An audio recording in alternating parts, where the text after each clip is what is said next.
On April 29th, a mile-long asteroid will make a close approach to Earth as it passes safely by. There's no need to worry, this asteroid will not even come close to hitting Earth. Our solar system is actually littered with asteroids and comets, and sometimes they do come very close to Earth. When an asteroid or comet could one day come close to our planet, it's known as a near-Earth object. But how close is close? A near-Earth object is defined as an object that could pass by our planet within 30 million miles. NASA begins to keep close watch on objects that could pass within 5 million miles of Earth. To put that in perspective, our moon is only 238,900 miles away. Now, this doesn't mean that objects don't pass closer to us than our moon. They do. But the moon is still very far away. However unlikely an impact is, NASA wants to know about all near-Earth objects so that we can track their movement through near-Earth space and predict their trajectories well into the future. The Space Agency has a Planetary Defense Coordination Office that maintains watch for asteroids and comets coming close to Earth in order to warn of any potential impacts. Along with its partners, they discover, catalog, and characterize these bodies. But what if one of these objects did pose a threat? If an asteroid were on a collision course with Earth, we want to be prepared. That's why NASA is working on several techniques and technologies to help deflect an asteroid on a collision course with Earth. Join us as NASA experts discuss April 29th's close approach and what NASA is doing every day to help protect our planet. Hello, and welcome to a special virtual edition of NASA Science Live. I'm your host, Kelly Fast, and I manage a program here at NASA to help detect and protect our planet from near-Earth objects. As you might have heard in the news, an asteroid will be making a close approach to our planet this week. And while we can't be together due to social distancing, we have NASA scientists here to virtually answer your questions about this asteroid approach and help us understand how NASA keeps track of all near-Earth objects. First of all, this close approach really isn't so close since it will pass by millions of miles away from Earth. But before we can predict asteroid close approaches, we have to find them first. Let's watch this video that explains how we spot near-Earth objects. How do we spot near-Earth asteroids? To start, survey telescopes scan the sky. When multiple pictures of the same spot show a speck that's moving, computers automatically check it against a database of known objects. If there's no match, it gets added to a list of objects to confirm. And if it looks like it'll pass very close to us, we give it top priority. Then it's time to call in reinforcements. More astronomers from NASA, other institutions, and even the amateur community submit additional observations. Each new data point helps refine the projected path, and this asteroid is going to fly right on by. All the info will be posted online, so it can continue to be tracked and monitored. Nice work, Planetary Defense Team. Keep watching the skies. That was really helpful in understanding the various tools NASA and its partners use to discover, track, and monitor near-Earth objects, or NEOs, asteroids or comets whose orbits bring them into Earth's neighborhood. I'm joined by two very special guests, Lindley Johnson, NASA's Planetary Defense Officer, leading the Planetary Defense Coordination Office at NASA headquarters, and Paul Chodas, the director of NASA's Center for Near-Earth Object Studies at the Jet Propulsion Laboratory. So let's first talk about this large asteroid that is coming by Earth on April 29th, 1998 OR2. Paul, what is that all about?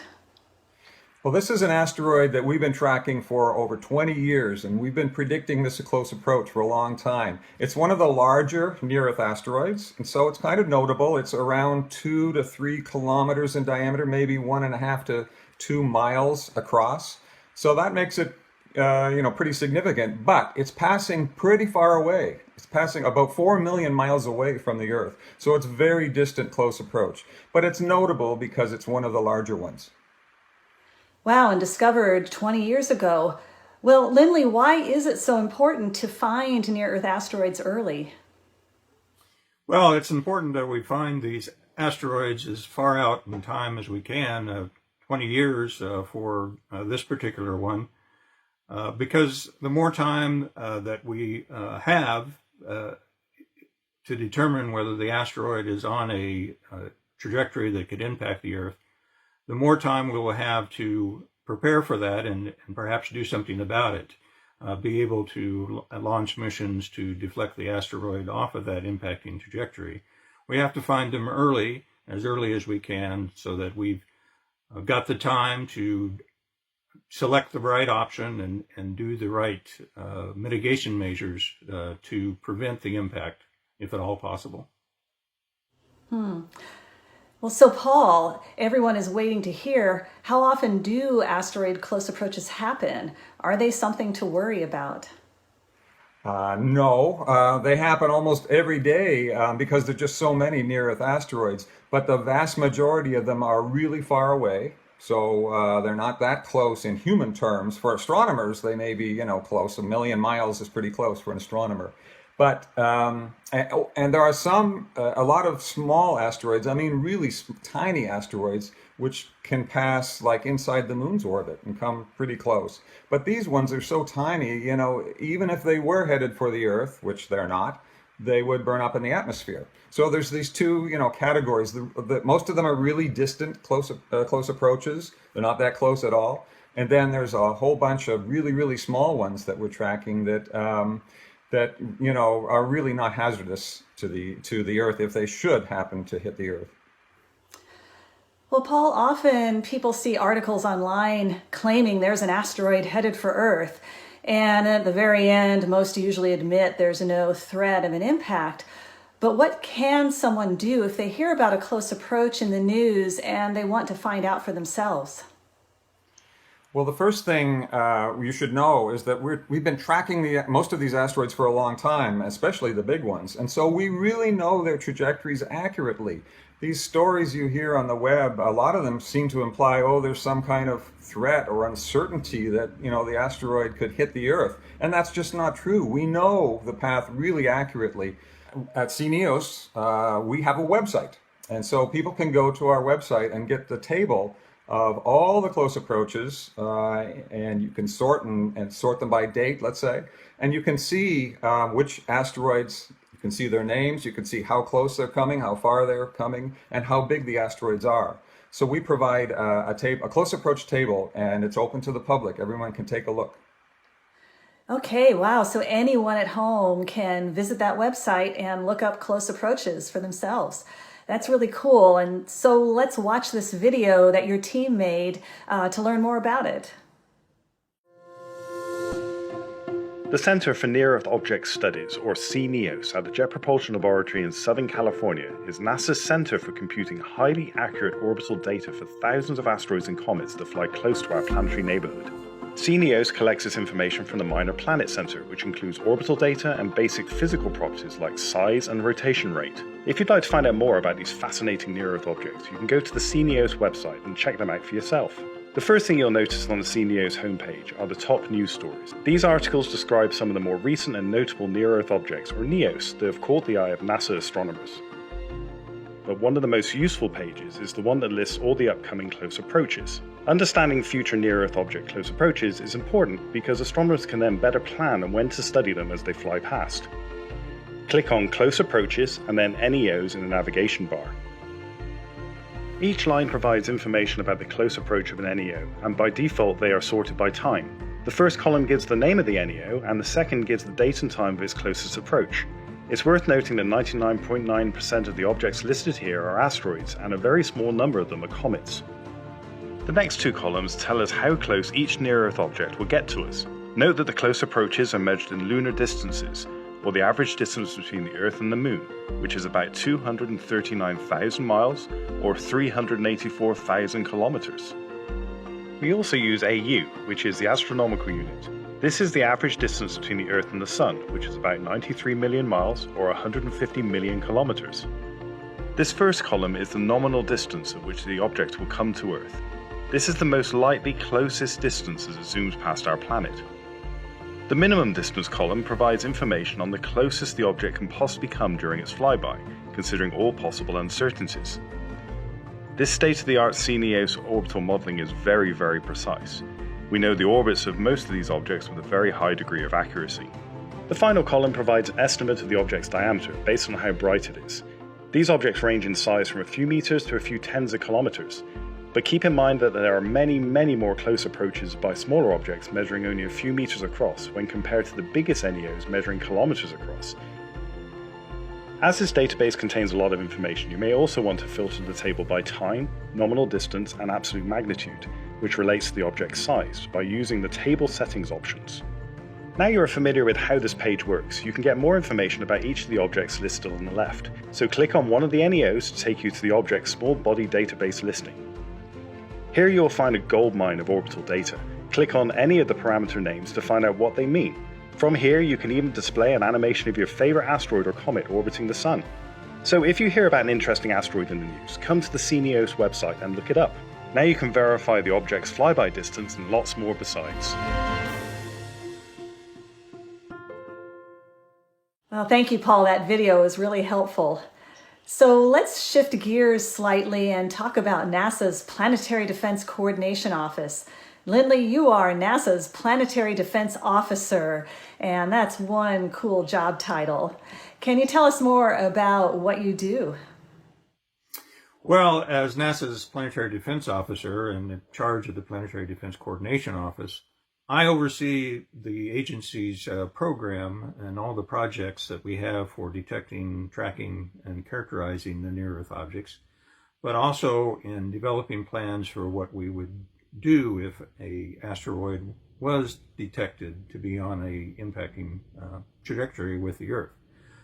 So the word coordination in our name is very important because NASA will not do it all. NASA will work with other U.S. government agencies like the Department of Defense, Department of Energy, and even the Department of Homeland Security to develop the government's response to a potential impact threat. But we also work internationally as well. We work with our colleagues in the European Space Agency, the Japanese Space Agency, and even Russia and the Chinese in looking at what we would do as a world space-capable nations to respond to a potential impact threat. Oh, that's really giving me a sense for what the coordination means in Planetary Defense Coordination Office. Well, we've got a lot of questions from Ask NASA, so let's get to some of them. So Martian Manish asks, how many near-Earth asteroids have been discovered so far? Well, that's an easy one. It's about 23,000 near-Earth asteroids altogether, so that's a lot. The vast majority have been discovered by NASA-funded asteroid surveys, scanning the skies every night, looking for moving objects, and finding all kinds of asteroids and many near-Earth asteroids. I would point out that Congress has assigned the goal for NASA to find 90% of the asteroids that are 140 meters and larger. So there's an actual congressional goal and language that dictates that NASA needs to be searching for these. And the discoveries are going up pretty rapidly, about 2,000 or even more every year. So we're finding a lot. And like we keep hearing them, find them. And so we've got some more questions here that are kind of related. Ravi Sangvi asks, which asteroid in the near future has a chance to hit Earth? Milady Shadow asks, let's say there's a huge asteroid hitting the Earth. Will NASA inform us? If yes, what will the world leaders do afterwards? And Patty Zenos asks, hey NASA, how far in the future can you predict an asteroid which will collide with the Earth? So Lindley, what do we do about it? If we find something that might pose a threat, and will people be told, or are the data out there?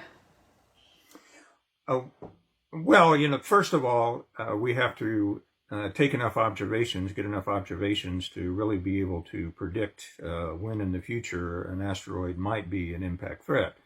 And that's the job that Paul is in charge of out at the Center for NEO Studies. Then once the level of potential impact threat is determined, then we work with our colleagues in the U.S. government and international other space agencies to determine what might be the proper response. But Paul can answer about how far in advance we can predict these things and what are the hazardous objects that are out there. Well, we can predict centuries in advance if we have an accurate enough orbit and if we have observed an asteroid long enough. So it really depends on how long we've been observing an asteroid. But as I say, we can, that's the key thing. We'll have a long warning time. Now, asteroid Bennu, the one that the OSIRIS-REx spacecraft is at, is one of the more hazardous asteroids, but it's like for 200 years into the future. So we have a lot of time to study that asteroid and improve the orbit of Bennu. But the chance of even Bennu hitting the Earth are really, really small. 1 in 10,000 or so.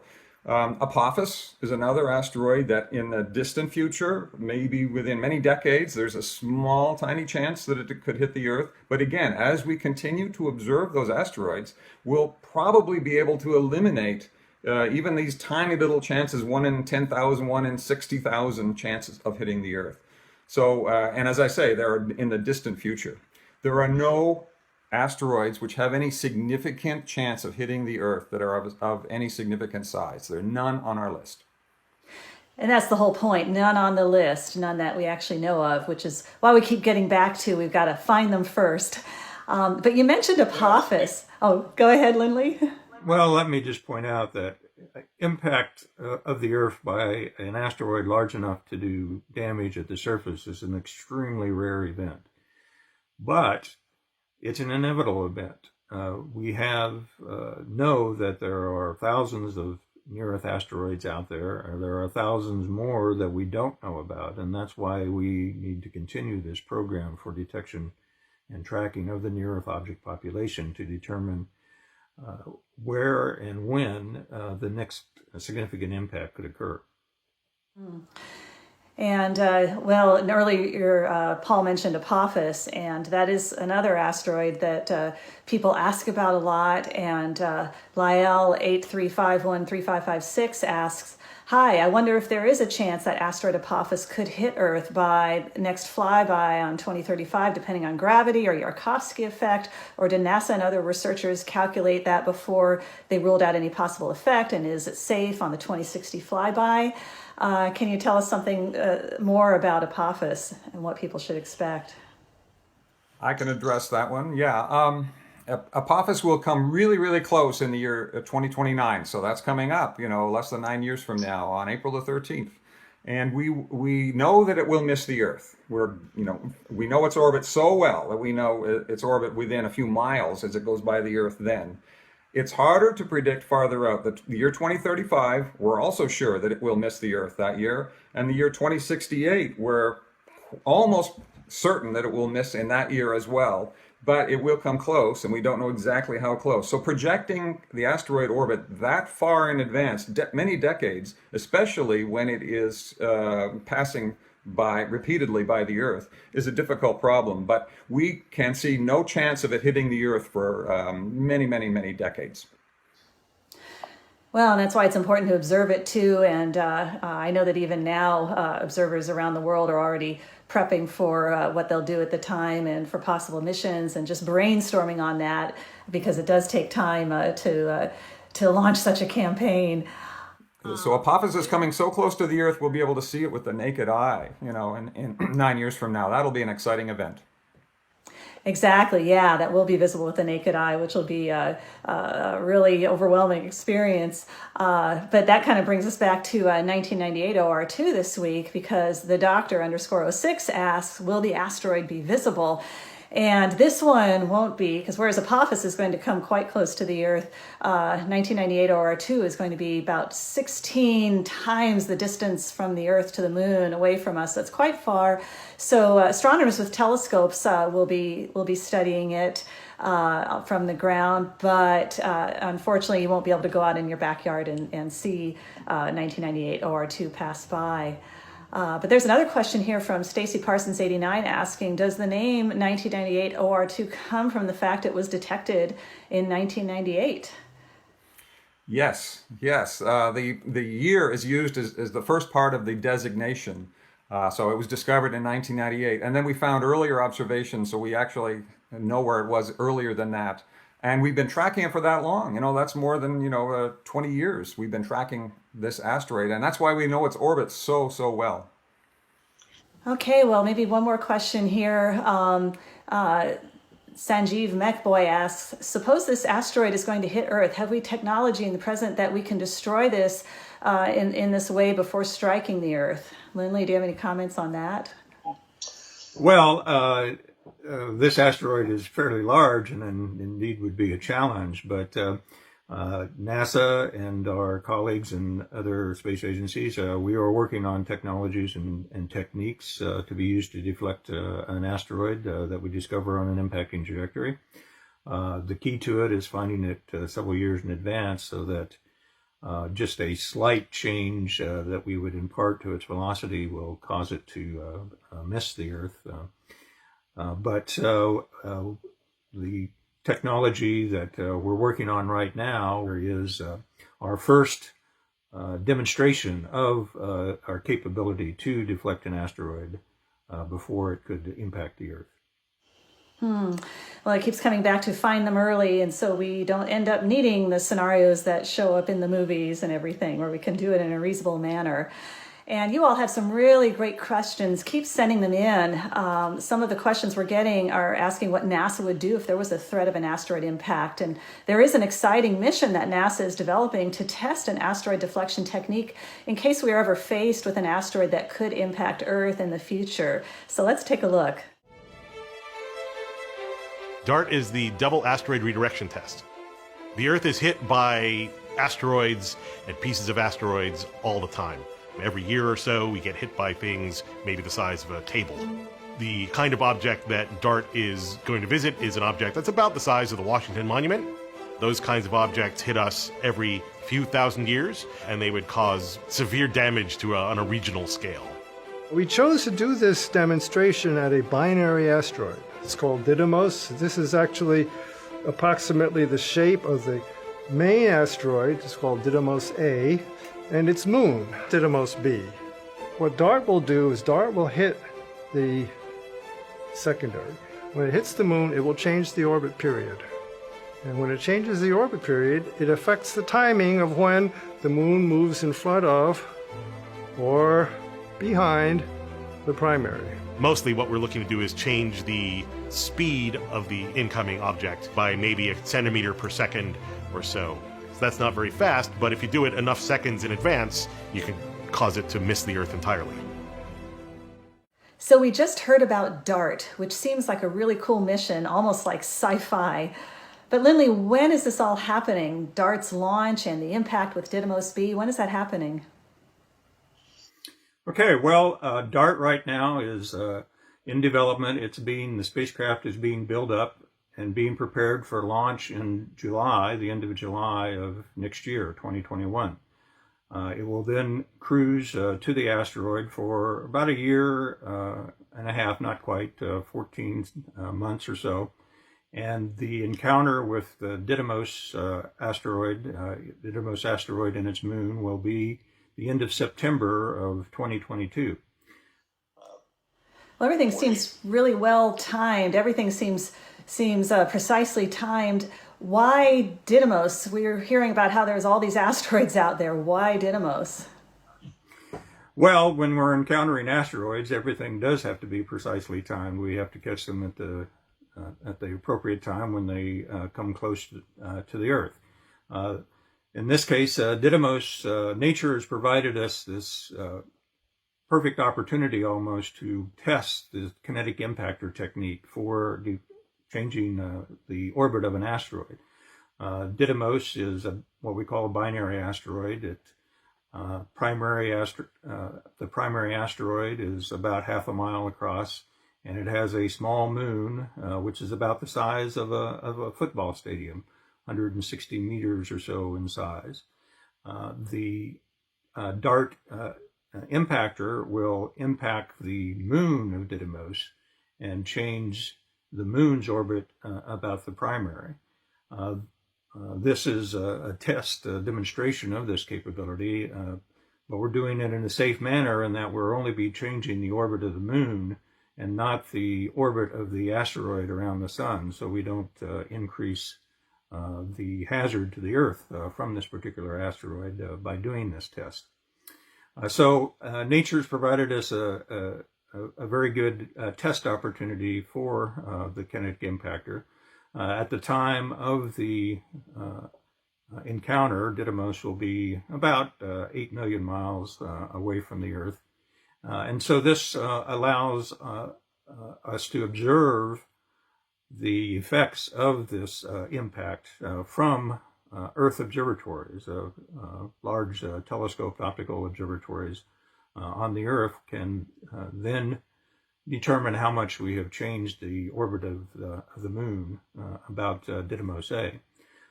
We also show that it will be close enough that it can also be detected by radar as well.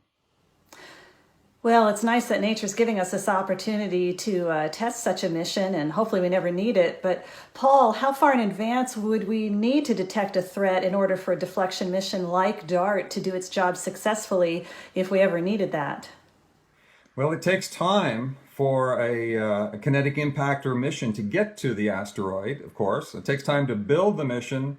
It takes time for any change in velocity to take an effect and move a trajectory, away from the Earth.